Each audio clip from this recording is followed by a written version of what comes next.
Ali, and then you went and met Nelson Mandela. Nelson Mandela, You know. Do they share anything? Absolutely. The one thing that I truly tried to communicate in the interpretation of Ali is the complex simplicity of greatness. Yeah. And how greatness is not this wonderful, esoteric, elusive, God-like feature that only the special among us will ever taste. You know, it's something that truly exists in all of us. Sitting with Ali, sitting with Nelson Mandela, it's very simple. This is what I believe, and I'm willing to die for it. Yeah. Period. It's that simple. I know who I am, and I know what I believe. I know who I am. I know what I believe. That's all I need to know. And that's all I need to know. So from there, you do what you need to do. Yeah. You know, and I think what happens is we make the situation more complex. You know, the normal among us make it more complex than it has to be. Because we're looking for complexity. There's got to be something complex to understand. It can't be that easy. No, it can't be that easy. Fundamental and that basic. God said, "Thou shalt not lie." Okay. Yeah. God didn't say, "Thou shalt not lie." Except under these circumstances. Right. Absolutely. Unless your wife comes in and asks you what you think of this dress, and you already said something wrong earlier. No, it's very simple. Yeah. And if you believe, "Thou shalt not lie," you either believe it or you don't. There is this about Ali, too, is this extraordinary self-confidence. Mm-hmm. How much of that was a fundamental belief that he had about himself, and how much of it was somehow a sense that I have to believe this or I will not prevail? I think that there's absolutely an element of, if I don't convince myself that, if I don't convince myself that I can beat Sonny Liston, I'm not going to be able to beat Sonny Liston. Yeah. You know, so there's absolutely, I think, innately, and he intuitively knew that it starts right here. If I don't believe nothing, if I don't believe it, then nobody will. Nobody will believe it. And I think intuitively he knew that Sonny Liston had to believe it also. So there's absolutely an element of convincing the press, absolutely an element of convincing Sonny Liston, and certainly an element of trying to convince himself in the process. Is there any similarity between that idea and what you have become in terms of a phenomenal movie star? Some sense of confidence in self that began whenever. I think that you know, I said a few months ago, I said that I believe that if I chose to, I could be the president of the United States. And I think as I've had a chance to intellectualize why I said that. Yeah. And I think that there's a certain delusional quality that all successful people have to have. You have to believe that something different than what has happened for the last 50 million years of history. You have to believe that something different can happen. Yeah, it's almost a kind of innocence. Absolutely. In other words, if you knew how difficult it was, you would have never gone down that path. Absolutely. You know, if somebody said to Ali, "No one can beat this guy. He's this much stronger, he's this much bigger, he's got that much bigger punch than you do," and he believed that, he would have said, you got to have an innocence that somehow. Absolutely. You know, I think that's a huge part of me, because, and I say to my friends all the time, and we laugh about it, I truly, honestly, as I sit here before you right now, as honestly as I can say it to you, I truly believe that I could be the president if I wanted to. And as bizarre as that may sound to people that have traveled the path before me, and to people who actually know how difficult it is, foolish Will Smith honestly believes it's sitting here. Well, what there is about that is a sense of the innocence about it, as well as a disarming honesty about it, if you say it that way. Now, here's what's interesting about you, is that there are people who have said that about you, too, who've been around you as a creative performer. Absolutely. Barry Sonnenfeld, I think it was, Yes. you know, did you work with him or he was involved in this somehow? Said something like that, that if Will Smith decided he wanted to go into politics, I'd be there to help him by making commercials, whatever I could do within my own talent. Yeah. Which raises the interesting question, is that something that at some point in your life you might think about, politics?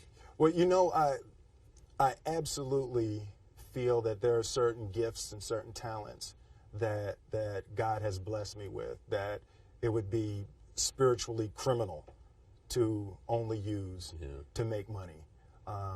My travels in Africa and spending time with Muhammad Ali and spending time with Nelson Mandela, there are certainly issues that are important to me and things that I've been blessed with the vehicle to be able to change, to be able to, as sappy as it may sound, make the world a better place, however minute the change. And that's something that is important to me, but I don't believe that politics is the best use of your energy and time right absolutely. now. Yeah. But the interesting thing, too, is that there is this concept, and you see it with lots of different people, you know, even with people who are evil. Some will say, he had so much talent. If that talent could have been redirected to something good. It is the idea, if you are given and you work hard, because there's nothing more apparent about Will Smith than how diligent and hard he works at being who you are. I mean,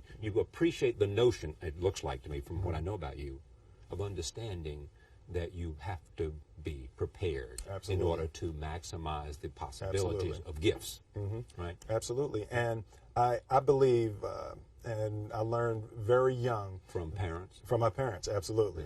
That you don't try to build a wall.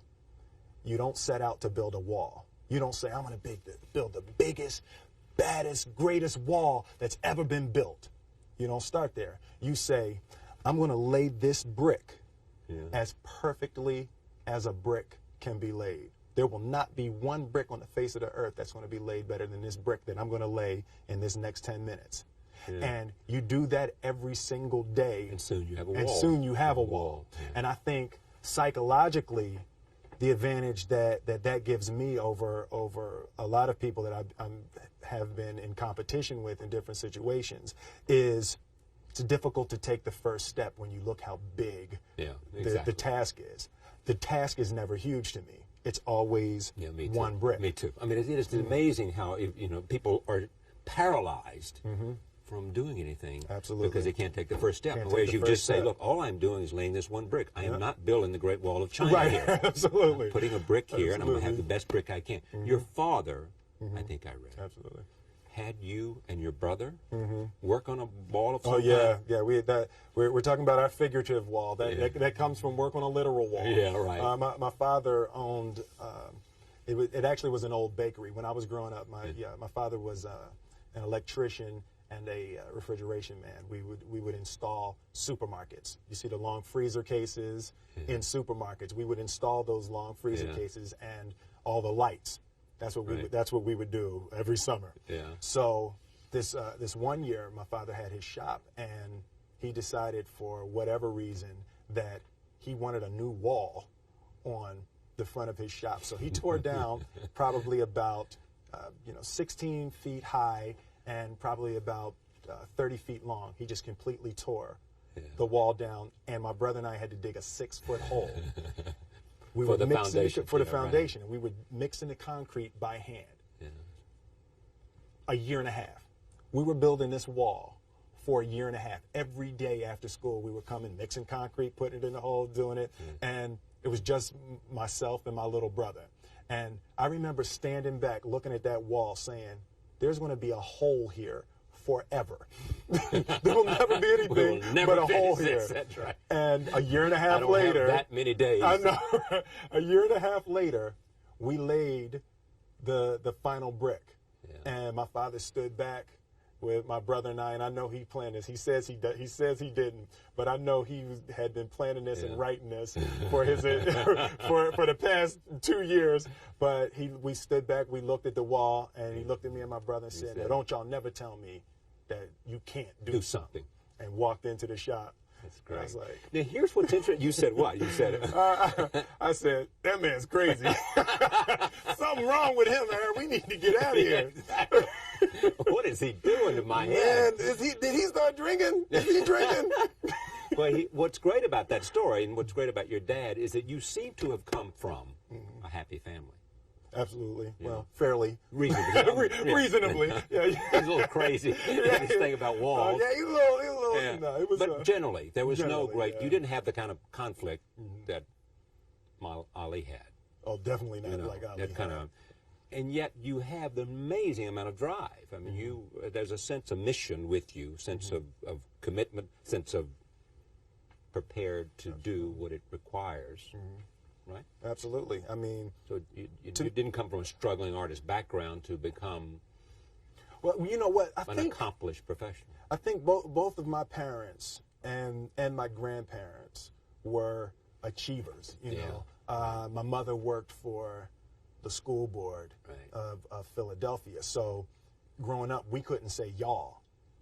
You know, it's like we run out. My kids do not say y'all. Yeah, right. You know, we would run out of the house and scream to our friends, "Yo, what y'all about to do?" My mother's up. That's it. Back in this house. Back in this house, and we'd be sitting upstairs crying, and my grandmother would come in and say, "Baby, you know a y'all is a boat." Yeah. Like, but There's you know, a difference. There's absolutely. Yeah. So, you know, there were very specific rules, and there was a constant desire to be better. Yeah. You know, we didn't grow up with the sense that where we were was where we were going to be. You know, we grew up with the sense that where we were almost didn't matter because we were becoming right. something greater. Yeah. And I always remember that my mother or father or grandmother would say, "That's great, baby. You did a really good job with that. That's incredible. Congratulations. Try this next time." Yeah. You know, there was always a little bit Stretching. More. Absolutely. When you started out as a rapper, were you already thinking, if I get to do this really well, I'll have a television show. And if I have a television show, I can be in feature films. And if I'm in feature films, I can be. It was, for me, it was always, my biggest dream coming up was I wanted to hear one of my records on the radio. That was it? That was it. That's what I wanted to do. I wanted to hear one of my records on the radio. And I wanted to see someone hear my record on the radio. And in June 1986, I saw a guy ride past my father's shop, you know, dropping his head, you know. So from that point, I've really been beyond my dreams. And even with the first Grammy nomination, we were beyond anything. When we recorded, we didn't say, "Wow, it would be cool to be." We at just the want to Grammys. hear it on the radio. We just want to hear it on the radio, you know. Yeah. And from that point, I've been trying to catch up with my dreams. Your dreams. In other words, the reality has been ahead of whatever you imagined. But the reality has been so far ahead of what I would lay in the bed at night and say, wow, it would be wonderful if. You couldn't imagine. Your movies have grossed, I think, more than $2 billion. They had 2.2, but why would you know? Over 2.2. I don't pay attention to that stuff. How does the ambition play for you? In other words, I mean, are you saying it comes to you, or it was somebody else's idea that if you can do rap and if you can win Grammys, then you can do Fresh Prince. If you can do Fresh Prince, then you can do whatever the first role was. And if you can do that, then you and Tommy Lee Jones can make Men in Black. I think with me, I'm motivated by fear. Fear. Fear of what? Fear of fear. I hate being scared to do something. I hate that feeling of the feeling that I had before I had a meeting with Quincy Jones, because it was really Quincy Jones and a guy named Benny Medina and Jeff Pollack came with the idea for the Fresh Prince of Bel-Air. And I hated being scared, that I didn't want to even take the meeting. There were opportunities during when my first year as a rapper, Bill Cosby and the people on the Cosby Show had seen my music video and called me to be a character, to come right. and try out for the Cosby Show. And just every time it was set up, for some reason, I couldn't make it. The fear of fear. The fear. I just hated that, being scared to do something. And I think what developed in my early days was the attitude that I started attacking things that I was scared of. You know, if I was at the Arsenio Hall show, you know, and I remember the first time being at the Arsenio Hall show, and I really felt emotionally, I felt dwarfed at the Arsenio Hall show. Hollywood was so much bigger than the music that I was making. I felt scared. And so I walked right up to Arsenio. Well, what's up, man? What's going on, man? My name is Will Smith. You know, I'm gonna be a big dog out here in a minute. You don't know me yet, but I'm gonna be big. Yeah. You know, and I started developing the habit of attacking things that I was scared of. Yeah, that's almost Ali-like. In terms of the bravado, right. You know, of that. It was Franklin Roosevelt said the only fear you have to fear is fear itself. Absolutely. Remember that? Absolutely. Yeah. The big break was what? The big break. Was it Fresh Prince? After Fresh Prince, yeah, I think that did it for you. Yeah, Fresh Prince really put me on the map internationally. The Fresh Prince of Bel-Air is. We were just in South Africa and Mozambique. It's still and playing Australia. over there? It plays insanely everywhere in the world. We're in the power of television. The power of television. Yeah. We're in a village in Mozambique called Mavalani. Yeah. And there were children that didn't even speak English that was saying "Príncipe, Príncipe," you know, because they were colonized by the Portuguese, so it's close to Spanish, and they're saying "Príncipe, Príncipe." Yeah. And I'm like, that is amazing how far television goes. But I would have to say the Fresh Prince was definitely the. You make an interesting observation that the interesting thing about if you're on television, and especially if you're a stand-up comic, or if you're doing fast-paced comedy on television, it's terrific in terms of becoming an actor. Absolutely. You know, you see it with a Robin Williams. Absolutely. You probably Seinfeld could do it if he made movies. Absolutely. You know, it is that notion of you've got to make every second. Every second has to be perfect, has to be funny. Has to have a payoff. And you have about 4 seconds to figure out what it's going to be. I refer to television as the gym. Yeah. Television is really the workout for the film world. It's where you develop the muscle. It's where you develop the muscle. Right. And Martin and I, the fact that we had television experience was the only reason that Bad Boys was able to be successful, because we were writing it every single day on the set, but we were trained. Yeah. We were trained to create quickly, to move, and to shoot. And when you get into the film world, all of a sudden you have time. You know, they say, well, no, slow down. Let's do another take. Yeah. Oh, well, let's try. Oh, that was good. Let's try it another way. We were like, wait a minute. This is a luxury. Well, no, wait a minute. We get to do it twice? Yeah, you know, and that's the only scene we're going to do today. And that's the only scene we're going to do. So wait a minute. We can do it all day long. Yeah, we'll get it right. Out of here. And it's such a different world. And the pace of the film world is so much different than the pace of the television world. And what I also noticed in studying the transition, I looked at Robin Williams, Tom Hanks, Eddie Murphy, Jim Carrey. I studied a lot of the people that actually made the transition. And the difference with television is when people are watching a small screen, everything has to be big, you know, in order to sell it. You know, when you sell, you got to come out of the screen. You got to come out of the screen because the screen is so small, and people watching such a small screen, you have to be sad like this.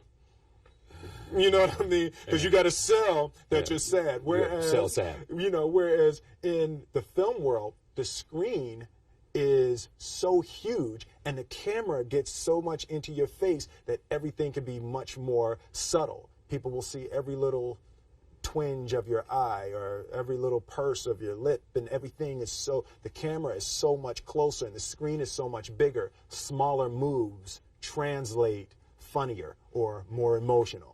And that was the big thing that I concentrated on in making the initial move into the film world, just taking everything down, 100 degrees. Now, have you learned mainly from the directors you've worked with, or have you taken thousands of hours of lessons? Well, I don't have any really formal theatrical training. Yeah. I think I have a natural desire to study people. Yeah. When someone says something, I like to do what's called the comedy math. What made that funny? Why was that funny? Yeah. Okay, well, what's funny is that they were being sardonic, and to break it down. See, this is interesting about you. There is this notion too that you once looked at the top 10 grossing pictures, and they all had 7 of the 10 had creature. 7 of the 10 had the creatures. creature, and you said, I want to make a movie with a creature. Absolutely. I mean, if a creature will help you do it. Absolutely. To me, I knew that once I made it into the film world, there was no reason to be in the film world if I wasn't going to have films in the top 10 of all times. So studying the top 10, there were creatures. I want creatures. Yeah. If a creature will help you do it, let's get a creature in here. Damn it, give me my creatures. Where's my creatures? Actually, I told him I wanted creatures on Charlie Rose. Where is it? Where's my creatures? Well, it's under here somewhere. Now, have you failed in the last 5 years, 10 years? Do you consider anything you've done a failure? Yes. Oh, absolutely. Like what? Certain things. Because a movie didn't gross as much, is that failure? No, or is actually, the converse with Wild Wild West. Yeah.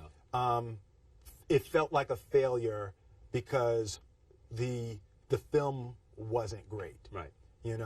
But it did 225 million. And you know what people said about that? They said that's because of Will Smith. It's not because. But I was like, oh, it hurts so bad. It felt like I got what I wanted out of the deal, but my fans didn't get their half of the deal. You got your money. You gave your performance. I got absolutely, but it wasn't. The relationship that I have with my audience is you come to the movie to see me. You don't ask any questions. You just go to the movie theater, and I guarantee you I'm going to give you something that you're going to enjoy. And you don't think you gave them that even though they paid their money to come see it? Absolutely. And that hurts more than anything. I'd much rather a film flop at the box office if it's not good. So you don't want to be making any bad movies? Oh yeah, I don't want to have no bad movies. Even though they're going to pay me my money. Absolutely, I don't like that. Just emotionally, that doesn't feel. Now, has any part not felt good for you? No, every part I've taken felt. I've never been on the set and said, "Why did I do this? This is not me. I don't like this guy. I don't like this character. I don't like this." Not at all. I've as another part of the unspoken deal that I have with my fans is I'm going to love it. I'm going whatever I choose. I'm not choosing it because they offer me more money than the other person offered me. I'm not choosing it because it's convenient for my life at this time. I'm choosing it because I think it's great and I think it'll be enjoyable for people to watch. Yeah. There is a thing I think about performing, and I don't know whether it's on a classical stage or whether it's on a film or whether it's on something as basic as this. It is that people watching it somehow are positively influenced by the fact that you're having fun. Absolutely. They can sense the enthusiasm. And I think on television, some even will say, if they're not enjoying it, why am I watching? Why am I right? Yeah, you really need to enjoy it on television. Television is one of those mediums where if you're not having fun, people are going to change the channel. Yeah. There's a little more leeway in the film world, and there's a little more leeway in the world of music for alternate emotions. But in the world of television, people tune into television for an enjoyable experience, and they are most moved by the person or the performer or the performers having a good time. That's why Friends is so successful. You can tell that they're having fun a good time. on the set. Right. And it is successful. Absolutely. You look at that new contract that boys and girls just signed. Yeah. You and Denzel, both nominated this year. Some people, I was watching the BBC the other day, and they were talking about the fact, making a lot of the fact that 2 African-American actors nominated in the same year. Is race Where is it in your own consciousness? Where is it in my consciousness? I mean, I think it's a reality of American life. Right. I think that Hollywood is no different than anywhere else in the country. There's certain aspects that are noticeable. Right. You know? But when they see Will Smith, do they see Will Smith African American, black man, or do they see Will Smith green man? One of the great aspects of Hollywood is that you can go from being black or Asian or Latin to green. You know, it's one of the few places that you can turn. Exactly. You can go ahead and turn green. Yeah, right. And if they think because of skin color you won't be green, then that's where the discrimination kicks in. Absolutely. Before Independence Day, there were issues spoken that blacks don't translate internationally. And that was part of the issue of me maybe not being cast in Independence Day. Now, did you do anything to be cast in that role? I mean, was you aware of that, obviously? That somebody's saying maybe Smith might be perfect in terms of his talent, in terms of his persona, temperament, all of that, but blacks he may don't not translate. Play internationally, and therefore not as much green as we'd like. Absolutely. And who overcame that idea? I knew for a fact that I wasn't going to sit back. And you're not going to let them define you right, and absolutely. your potential internationally. I personally believe that success is based upon intellect. The smartest guy, 9 times out of 10, is going to win. Yeah. Every once in a while, the strongest guy will win, you know, but more times than not, the smartest guy is going to win. As soon as I heard that it was put all of the best minds that I knew together to figure out how to overcome that. You went out and hired or got together a group of people smart about marketing, people smart about understanding. A few marketing people together. I got international box office grosses of films starring black actors. And at this point in my career, that's another reason why I travel so much with my films. Yeah. Because I feel that if Will Smith can be successful in Thailand with a film, then, well, maybe someone else of African descent can be successful in Thailand or France or any other place. You know what's amazing, too? I mean, you know this much better than I do, but it is the phenomenon of the worldwide market. I mean, when you look at what some of those Asian actors do before they get cast in the American audience, they're reaching billions of people. Absolutely. It's stunning what the market possibilities are once you get heavy. Now, did you lead that effort yourself, or did you say to your agent or whoever is sort of in charge of Will Smith Inc., or is Will Smith the guy who's in charge of Will Smith Inc.? I have my I don't partner, mean in corporate structure. Right, I mean, no. Who's running this? Who's the guiding? Creatively, I'm pretty much totally in control of at least the last decision of what we do or don't do. But my partner is James Lassiter. We went to high school together, and he started out carrying records for Jazzy Jeff and myself. So he's been with you a while. So there's loyalty, trust, confidence. And he's a genius, so that doesn't hurt. So he's a smart guy. That doesn't hurt nothing. Does he remind you of that? Oh no, he makes it clear. he makes it clear. Well, you may be pretty, and you may be on that screen. He said, but I picked Independence Day and Men in Black. I got one huge brain working for us. Absolutely. Yeah. So when you look at where you might be going, there's this frequently said: everybody has wanted to be, for one reason or the other, Cary Grant, whatever that means. Absolutely. And they say, perhaps as close as anybody, Will Smith could be Cary Grant, whatever that is, the idea of Cary Grant. Well, it's really eclectic choice of work. It's the ability to make you laugh and to make you cry. Right.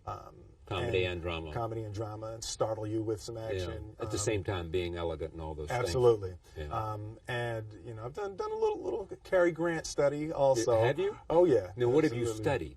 Just the ability to create a relationship with the audience that transcends the role. Yeah. Okay, the ability there to have a With connection with the audience that is almost a friendship. So the people will be more willing to move with you. With Cary Grant, there was just a sense that whatever he chose, you wanted to know why. You know? Does Denzel's career teach you something? Yeah, just that I got a long way to go. Yeah, but yeah, you've got to admire what he's done in terms of. Well, he must have talked to you about Malcolm. Yeah, absolutely. What he said, what he told you. He said, you better get it right, brother. Absolutely. But Denzel is just. Other than awesome. Just, you know what Denzel, when I watch Denzel, I said this to someone a couple of weeks ago, is I'm not the best at anything. You know what I mean? Eddie Murphy is funnier than I'll ever be. Denzel is more powerful than I'll ever be. I think that my strength is I can do everything well. You know, I can do a little bit of everything, and that's what I concentrate on to be my strength. I'll never be able to compete with Denzel on that pure level. actor As a pure, you know, it's just, you know, I feel that I'd have to completely dedicate my life to that to even come near being able to compete on that level. When I mean, there's moments that I watch with Denzel and I look at it and it almost makes me mad. You know, I'm like, how does he know that? How did, you know, like the choice in Hurricane with the phone, you know, when he put the phone on the glass in Hurricane, but he chose not to audibilize. Yeah. You know, I was like, so you're watching damn. You know, I mean, it's just where did that come from? Yeah. You know, and I mean, just and you know it came from him, not from someone else. Absolutely. Yeah. It's just, I mean, he was just his there. own genius that made him understand absolutely. that. Yeah. You once said also that Robin Williams is a career. Absolutely. That's worth paying attention to. Just the eclectic nature of from comedy to drama to of his choices. Mork from Ork, you know, to Awakenings. Yeah. And I mean that's range. And that's where I want to be in that type of career. Same, you know, with Tom Hanks, Joe and the Volcano, you know, to Philadelphia. And that's just pure range. Having finished this film, tell me how it changed you. What did you come out with? The experience beyond giving a performance of your life, and the experience of diving into the life of a living human being, but coming away with some sense of this was a very special man, and I have to rise to the occasion and not disappoint not only him and his family, but billions of people who care about him because of what he was. Absolutely. I think having the opportunity to study greatness, you know, an exhaustive study. You were doing that. Oh yeah, you were taking those punches. Oh yeah, no, there's a. Anytime you have that opportunity, there are certain intricacies that will make clear who you are. It becomes that much more clear who you are in comparison to the individual that you're playing. For me, it made it very clear who I am. I've been to my physical and emotional and spiritual and financial ends with this film. The definition of who I am is very clear to me, and it also redefines who I want to be, in that I know for a fact that I'm stronger than I thought I was. You know, you can't help but ask yourself the question, what would I do if I was in Muhammad Ali's shoes? Would I have been strong enough to stand up to the United States? To stand up to the United States, you know? And for me, the answer is at 25, absolutely not. Yeah. when I not was a 25, courage that I had at 25. Didn't have it. And I'm a little closer to saying maybe yes right now. You know, specifically because you've learned with, something about yourself, because and I've you've gained some strength that you can't be scared to die for the truth. The truth is the only thing that's ever going to be constant. And you can't fear what might happen to you if you were to tell the truth. Because what happens to you if you don't tell the truth is worse than telling the truth will ever be. And that's what became clear to me in making this film, and that redefinition of who I am and who I want to be. Thank you for coming. Thank you very much for having me. Will Smith, star of Ali, Academy Award nominee for Best Actor. Thank you for joining us. See you next time.